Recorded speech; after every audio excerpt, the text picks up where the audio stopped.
सत्य समाचार, निष्पक्ष समाचार, समाज बदल्ने हाम्रो अभियान। नमस्कार, यो हो टाइम समाचार। म चाँदनी। सुरु गरौँ एकजना पक्राउ सम्बन्धी समाचारबाट।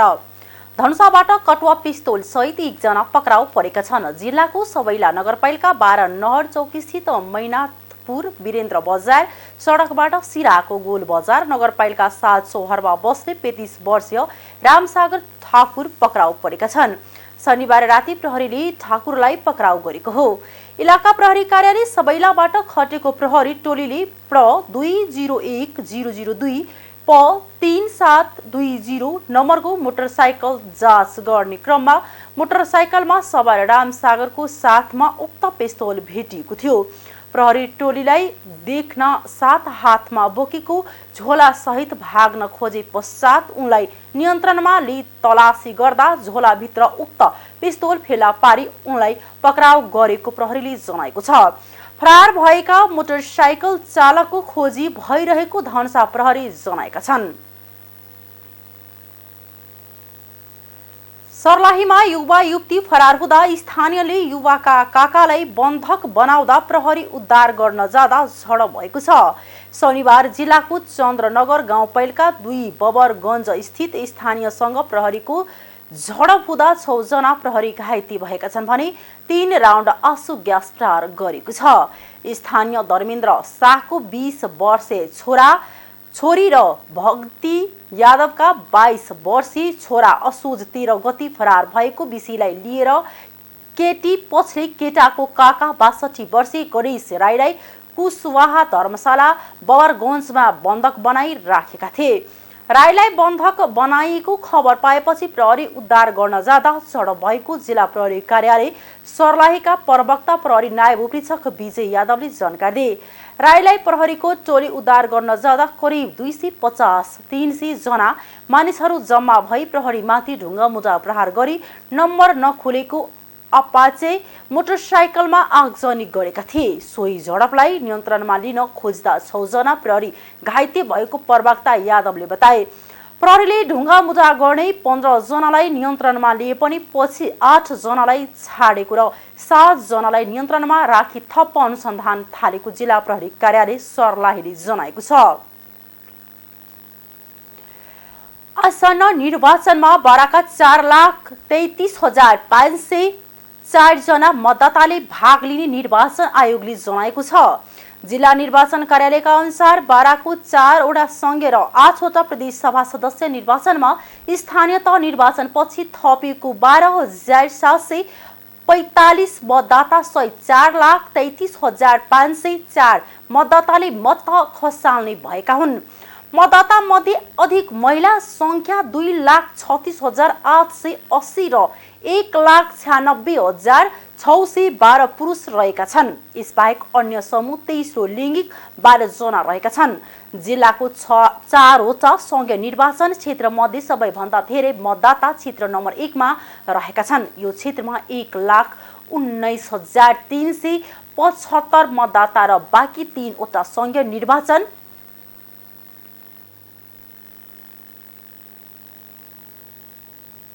क्षेत्रमा भने 1,03,000 देखि 1,05,000 को हाराहारीमा रहेका छन्।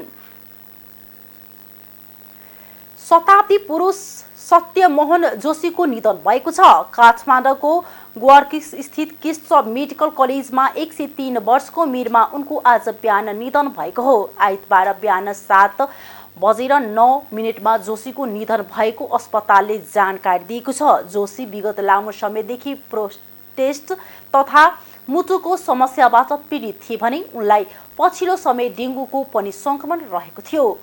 डेङ्गु संक्रमणपछि उनलाई असोज 23 गति छातीमा निमोनियाको संक्रमण साथै मुटुको चाल सम्बन्धी समस्या देखिएको थियो। यस्तै अक्सिजन कमी भएर उनलाई सघन उपचार कक्षमा शिफ्ट गरी उपचार सेवा दिँदै आएको थियो। उनलाई पहिलेदेखि पुरानो रोगले ग्रसित पारेको कारणले जतिसुकै औषधि चलाए तापनि शरीरले राम्रो रिस्पोन्स नगरेको अस्पतालले जनाएको छ। वाङमे शताब्दी पुरुष सत्यमोहन जोशीको पार्थिव शरीरलाई केश अस्पतालमा परिवार तथा आफन्तहरूले श्रद्धाञ्जली दिँदैछन्। अबको केही छिनमै उनको पार्थिव शरीरलाई ललितपुर महानगरमा राख्ने भएको छ। ललितपुर महानगरमा 12:30 बजेदेखि 4 बजेसम्म राख्ने र फेरि किस्ट अस्पताललाई नै शव हस्तान्तरण गर्नेछ। अस्पतालमा शव गलाउनबाट बचाउन केमिकलको इन्जेक्सन लगाएर अस्पतालमा राख्ने अस्पतालले जनाएको छ। जोशीको 103 वर्षको उमेरमा आज ललितपुर ग्वार्की स्थित किस्ट मेडिकल कलेजमा उपचारका क्रममा निधन भएको हो। शताब्दी पुरुष जोशीले नेपाली वाङ्मयका क्षेत्रमा महत्त्वपूर्ण र विशिष्ट योगदान पुर्याएका छन्। उनले 3 पटक प्रसिद्ध मदन पुरस्कार प्राप्त गरेका थिए। जोशीले मृत्यु पश्चातका लागि शरीर दान गरिसकेका हुनाले उनको अन्तिम दाह संस्कार भने गर्ने छैन।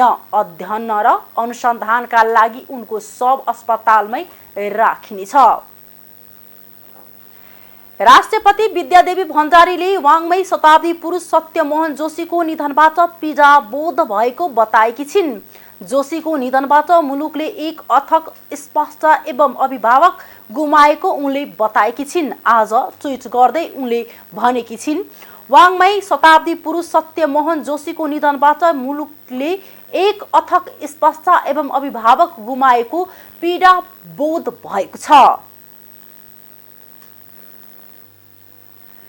वाङ्मय शताब्दी पुरुष सत्यमोहन जोशीको पार्थिव शरीरमा प्रधानमन्त्री एवं नेपाली काङ्ग्रेसका सभापति शेरबहादुर देउवा, नेकपा माओवादी केन्द्रका अध्यक्ष पुष्पकमल दाहाल प्रचण्डले श्रद्धाञ्जली अर्पण गर्नुभएको छ। प्रधानमन्त्री देउवा र माओवादीका अध्यक्ष प्रचण्ड ललितपुर महानगरपालिकाको प्राङ्गण पुल चौकमै पुगेर श्रद्धाञ्जली अर्पण गर्नुभएको हो। अहिले जोशीको पार्थिव शरीरमा श्रद्धाञ्जली अर्पण गर्ने काम भइरहेको छ। संस्कृतिविद जोशीको 103 वर्षको उमेरमा किस्ट अस्पतालमा उपचारका क्रममा आज आइतबार बिहान निधन भएको हो। जोशीको छातीमा निमोनिया संक्रमण देखिएको थियो। निमोनिया र मुटु रोगसँगै पछिल्लो समय डेङ्गु संक्रमण देखेपछि जोशी 24 दिनदेखि उपचाररत हुनुहुन्थ्यो।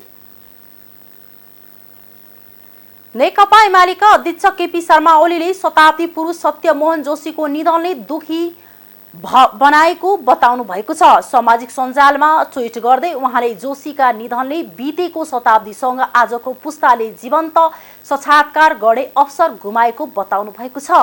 उहाँले जोशीको परिवारजनमा गहिरो संवेदना पनि व्यक्त गर्नु भएको छ।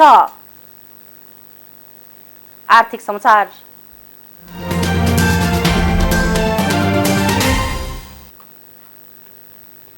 भारतको केन्द्र सरकारले ठूलो घोषणा गरेको छ। यस अन्तर्गत केन्द्रले सेप्टेम्बर 8 अघि जारी गरेको ऋण पत्र एलसीद्वारा समर्थित 3,97,267 टन चामलको कनिका ढुबारी गर्न अनुमति दिएको छ।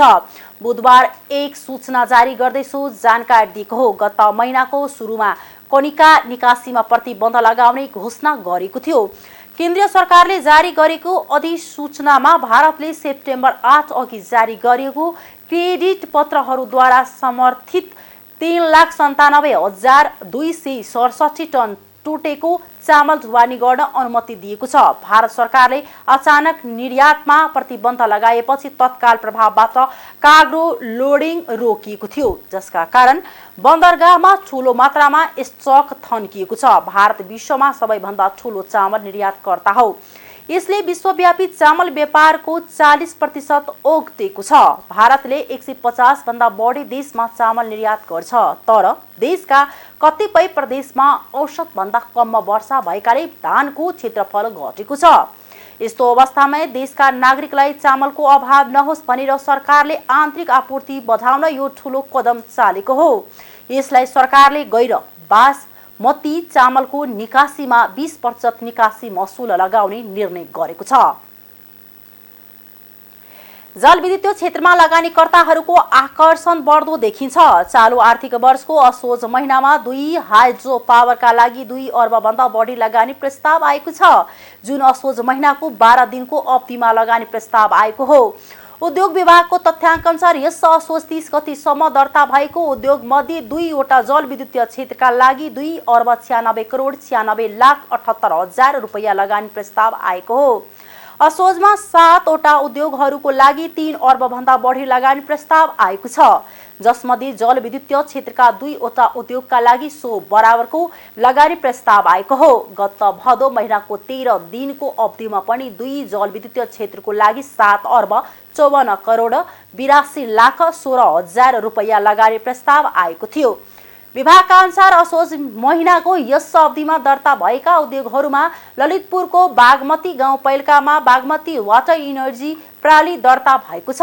उक्त आयोजनाका लागि 1 अर्ब 35 करोड 75 लाख 55 हजार रुपैयाँ लगानी प्रस्ताव आएको उद्योग विभागले जनाएको छ। त्यस्तै म्याग्दीको अन्नपूर्णा गाउँपालिकामा mountain energy Nepal limited mystery खोला क्यास्केड जलविद्युतीय आयोजना प्रणाली दर्ता भएको छ।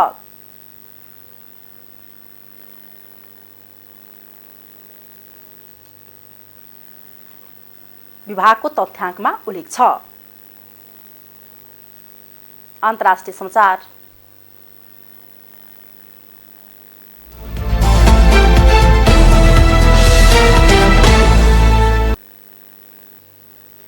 दक्षिण पश्चिम कोलम्बियाको पान अमेरिकन राजमार्गमा शनिबार बस पल्टिँदा कम्तीमा 20 जनाको मृत्यु हुनको साथै अन्य 15 जना घाइते भएका प्रहरीले जनाएको छ। कोलम्बियाको दक्षिण पश्चिमी सहर पासो र पोप्यानमा उक्त दुर्घटना भएको हो। यो कोलम्बियाको दक्षिण पश्चिमी कुनामा रहेको तुमाकोका बन्दरगाह सहर र उत्तर पूर्वमा 320 किलोमिटर टाढा रहेको क्यालीको बीचमा यात्रा गरिरहेको डेली सवाले जनाएको छ। दुर्भाग्यवश हामीसँग 20 जनाको मृत्यु भएको छ, नारिनी विभाग ट्राफिक प्रहरीका क्याप्टेन अल्बर्ट ल्यान्ड अगुडेलोले भने। कुहिरोको कारण चालकले नियन्त्रण गुमाएका एक प्रारम्भिक समाचारमा जनाएको छ। प्रहरी र दमकल विभागका उद्धारकर्मीहरूलाई गाडीलाई सिधा राख्न, घाइतेहरूलाई बाहिर निकाल्नु र मृतकहरूलाई उद्धार गर्न 9 घण्टा लागेको अल जजिराले जनाएको छ। रुसको सैन्य तालिम केन्द्रमा बन्दुकधारीले आक्रमण गर्दा 11 जनाको मृत्यु भएको छ भने 15 जना घाइते भएका छन्। युक्रेन विरुद्ध लड्ने स्वयंसेवकहरूलाई हतियार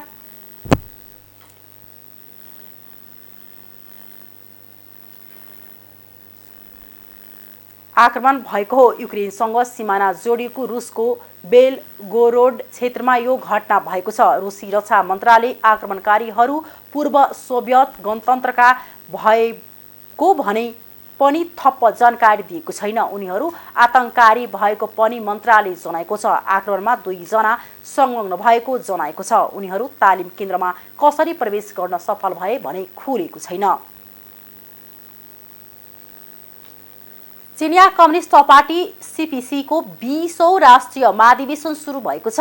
राजधानी बेइजिङमा पार्टी महासचिव सी जिनपिङले महाधिवेशनको उद्घाटन गर्नुभएको बीबीसीले जनाएको छ। आउँदो 5 वर्षका लागि पार्टीको नेतृत्व र राजनीतिक कार्यदिशा पारित गर्न सीपीसी को महाधिवेशन हरेक 5 वर्षमा आयोजना हुन्छ। झण्डै 2300 जना पार्टी प्रतिनिधि सहभागी महाधिवेशनले 370 जनाको केन्द्रीय समिति चयन गर्नेछ, जसमा 25 जना पोलिटी ब्युरो सदस्य र त्यसमध्ये 7 जना स्थायी समिति सदस्य चुनिने छन्। पोलिटी ब्युरोलाई चीनको राष्ट्रपति मन्त्रीमण्डल सरह ठानिन्छ। सीलाई सम्मेलन मार्फत तेस्रो कार्यकालका लागि पार्टी प्रमुख बनाउने सम्भावना रहेको चिनिया समाचार माध्यमले जनाएका छन्। यस अघिका सम्मेलनहरूमा नेताहरू आफ्नो पक्ष बलियो बनाउन प्रयास गरेकोमा यस पटक कांग्रेसमा सीको एउटा मात्र पक्ष देखिएको अन्तर्राष्ट्रिय समाचार माध्यमले जनाएका छन्। सम्मेलनको उद्घाटन समारोहमा राष्ट्रपति सीले विवादास्पद शून्य कोभिड रणनीति बचाव गर्नुभएको छ। यस्तै उहाँले ताइवानमा बल प्रयोगको सम्भावनालाई अस्वीकार नगर्ने पनि बताउनु भएको बीबीसीले जनाएको छ। सीपीसी संसारकै सबैभन्दा धेरै सदस्य भएको पुरानो पार्टी हो। खेलकुद समाचार।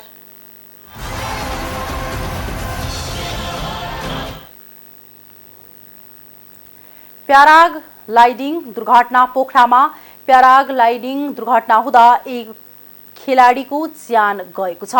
नवौं राष्ट्रिय खेलकुद प्रतियोगिता अन्तर्गत प्याराग्लाइडिङको क्रस कन्ट्री इभेन्टमा सहभागी खेलाडी निसिम थापाको प्रतिस्पर्धा गर्ने क्रममा दुर्घटनामा परि ज्यान गएको छ। आज आइतबार पोखराको सोराङकोटमा आकाशमा उडिरहेको अवस्थामा प्याराग्लाइडिङ जमिनमा खस्दा थापा पोखरा 10 अस्पताल चौकका 26 वर्षीय थापा गम्भीर घाइते भएका थिए। उपचारका लागि सृजना चौकमा रहेको मेट्रो सिटी अस्पताल पुर्याएकोमा उपचारका क्रममा ज्यान गएको जिल्ला प्रहरी कार्यालय कास्कीका प्रवक्ता सुन्दर तिवारीले जानकारी दिनुभयो।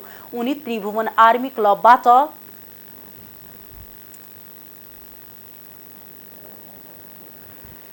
प्याराग्लाइडिङ पाइलट क्रस कन्ट्री इभेन्टमा सहभागी भएका थिए। यता सरकारले देशैभर प्याराग्लाइडिङ उडान अनिश्चितकालका लागि बन्द गरेको छ। नेपाल नागरिक उड्डयन प्राधिकरणले अर्को व्यवस्था नभएसम्म देशभरै सबै प्रकारका प्याराग्लाइडिङ उडान बन्द गर्ने निर्णय गरेको प्राधिकरणका प्रवक्ता जगन्नाथ निरौलाले जानकारी दिए। अर्को व्यवस्था नभएसम्म देशभर मनोरञ्जनात्मक व्यावसायिक र खेलकुद जन्य सबै प्रकारका प्याराग्लाइडिङ उडान बन्द गर्ने निर्णय भएको छ। हस्, अहिलेको लागि टाइम समाचार यति नै। हेर्दै गर्नुहोला टाइम्स टेलिभिजन। नमस्कार।